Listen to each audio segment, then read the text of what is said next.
आज हम लोग गौतम बुद्ध नगर लोकसभा क्षेत्र में हैं और यहाँ हम लोग जिस शख्स के पास बैठे हैं, सुभाषवादी पार्टी ने इनको गौतम बुद्ध नगर का प्रत्याशी बना दिया है। एनडी दीक्षित जी के पास हम हैं और मैं सीधा ही आप लोगों को दीक्षित जी के पास ले चलता हूँ। तो दीक्षित जी, आपका स्वागत है।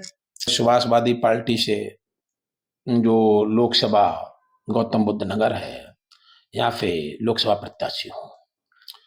तो लोकसभा प्रत्याशी होने के पहला कारण ये है कि मैंने अपने देश के अंदर जो देखा है वो सबसे ज्यादा बेरोजगारी देखी, क्योंकि शिक्षित बेरोजगार जो स्नातक हैं वो हमारे देश में कम से कम 42% जी। ये शिक्षा का जी। खेल है, जबकि यहाँ पर इतनी उद्योग नहीं है। अब शिक्षा में जो शिक्षा हमारे यहाँ है वो शिक्षा पूर्ण रूप से लागू नहीं है, क्योंकि शिक्षा में बहुत त्रुटियां हैं जो आज तक किसी भी सत्ता ने नहीं संभाली। जबकि मेरा मेन उद्देश्य है कि शिक्षा और चिकित्सा को फ्री करना। जब तक शिक्षा और चिकित्सा फ्री नहीं होगी तब तक यहाँ का प्रत्येक बच्चा स्वस्थ और ज्ञानवान नहीं होगा।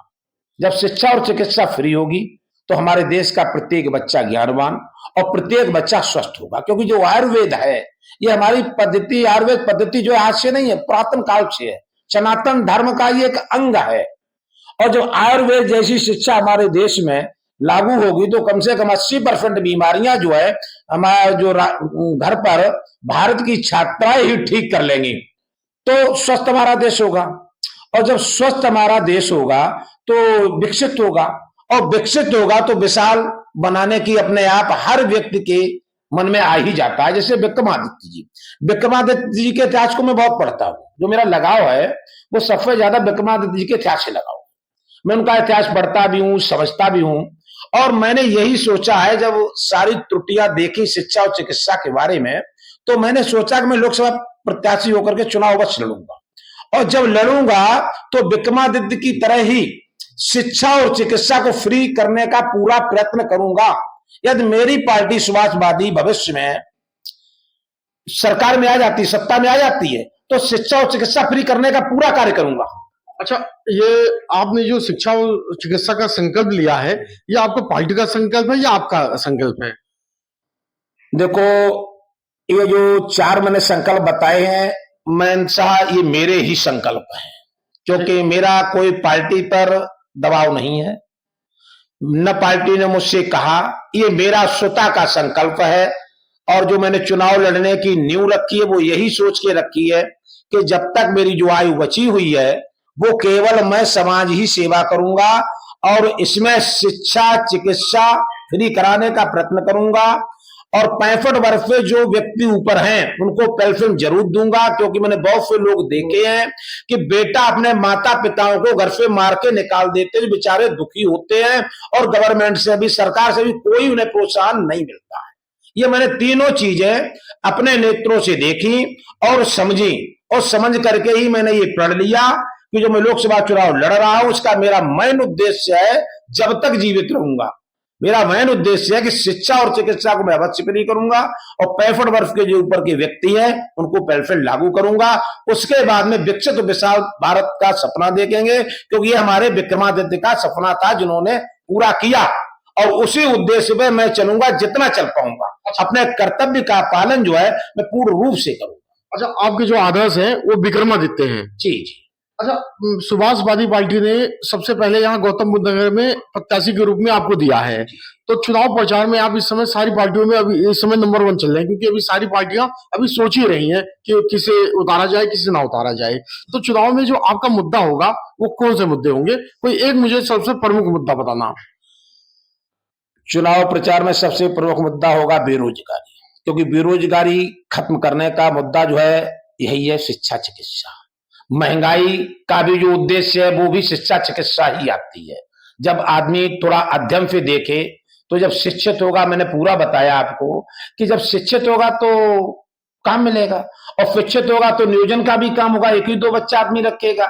जब शिक्षित होगा ही तो 4-5 बच्चे तो नहीं होंगे जी, तो बेरोजगारी बढ़ेगी। यानी आपका जो प्रमुख मुद्दा है वो बेरोजगारी का है? बेरोजगारी का श्रीवास्तव जी है जी। क्योंकि पहली बात तो ये है कि वो उम्र दराज व्यक्ति है, और मैंने अपने जीवन में जब से मैंने याद संभाली है, जो हमसे उम्र में बड़ा होता है मैंने उसकी हमेशा आज्ञा का पालन किया है, चाहे वो कोई भी हो, चाहे किसी भी संप्रदाय से हो यदि आयु में हमसे बड़ा है तो मैं उसकी आज्ञा का अवश्य पालन करता हूं, और जो छोटे हैं उनसे प्यार करता हूं, सीधी बात है। तो हमारे जो मेन उद्देश्य हैं वो हमारे अशोक श्रीवास्तव जी हैं, जिन्होंने मुझे प्रेरित किया चुनाव लड़ने के लिए, मैं लड़ा। अच्छा, ऐसी कौन सी चीजें हैं जो अशोक श्रीवास्तव जी की आपको अच्छी लगी? अशोक श्रीवास्तव की तो ये चीज अच्छी लगी कि पहली बात देखो, मैंने आपको बता दिया उम्र दराज, और उम्र दराज व्यक्ति के बारे में कभी मैं ये नहीं सोचता हूं कि ये क्या कर रहा है, उसे बहुत बड़ा अनुभव होता है। जब उन्होंने 75 साल का अनुभव सोच समझ के ही तो मुझे बोला, और ऐसे व्यक्ति की आत्मा को जब मैं ठुकरा दूं तो ये बहुत बड़ा अपने में ही पाप है, ये कर्तव्य से अकर्तव्य की बात जाता है। और मैं कर्तव्य का पालन अच्छी तरह करता हूं और सोचता भी हूं कि वास्तव में क्या सत्य है क्या झूठ है, उसके बाद निर्णय लेता हूं जी। तो अब इस समय चुनाव की बेला चल रही है, लगातार प्रचार चल रहा है, तो आपका प्रचार किस तरीके से चल रहा है? हमारा प्रचार जो अभी ठीक चल रहा है, सही चल रहा है, अपनी गति पर है, और हमारी जो कमेटी पूरी है वो पूरा प्रचार कर रही है। कमेटी? जिसमें कमेटी में हमारे माननीय श्री राघवेंद्र जी प्रभारी जी हैं, जिला अध्यक्ष श्री महेश कामत जी हैं, और जेवर से संजय भाटी जी हैं जो जिला महासचिव हैं, उसके बाद अनिल कुमार जी हैं जो जिला महामंत्री जी हैं, और हमारी पार्टी में पूरी गठन करके हम लोग अपनी पार्टी का प्रचार कर रहे हैं और करते रहेंगे, और जो ईश्वर करेगा वो तो होगा ही होगा। अच्छा, मैं आज लास्ट सवाल आपसे ये पूछता हूँ, क्योंकि आप यहाँ पे गौतम बुद्ध नगर से हो प्रत्याशी, और इस प्रत्याशी में यहाँ पे पूर्वांचल की संख्या यहाँ सबसे ज्यादा है गौतम बुद्ध नगर में, नोएडा, खासतौर पे नोएडा में। और सुभाषवादी पार्टी के जो अध्यक्ष हैं, राष्ट्रीय अध्यक्ष अशोक श्रीवास्तव जी, वो भी पूर्वांचल से आते हैं, आप भी लगभग पूर्वांचल से ही आते हो, तो पूर्वांचल वोट बैंक को किस तरीके से आप अपने ले आओगे अपने साथ? जब हम पूर्वांचल से है, हमारी पूर्वांचल की जनसंख्या है, तो वो तो वोट देगी, कुछ तो वोट देगी बेरोजगारी के लिए, क्योंकि जो मैंने बेरोजगारी पे बताया है, क्योंकि हमारे पूरे भारतवर्ष से लोग यहाँ आते हैं रोजगार के लिए और उन्हें पूर्ण रोजगार भी नहीं मिलता है।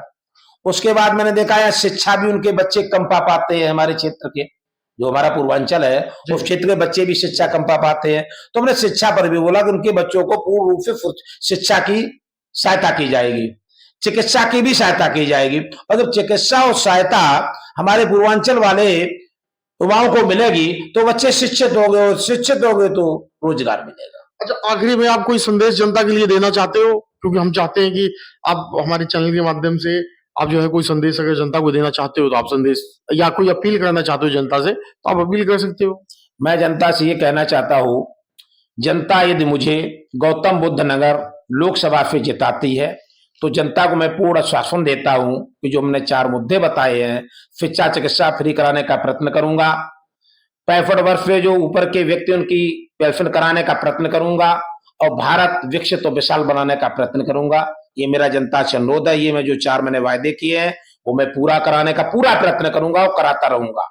यदि मैं सत्ता में पहुंच जाता हूं तो मैं खुद करूंगा और अपनी सारी जनता को बेरोजगारी से निजात दिलाऊंगा।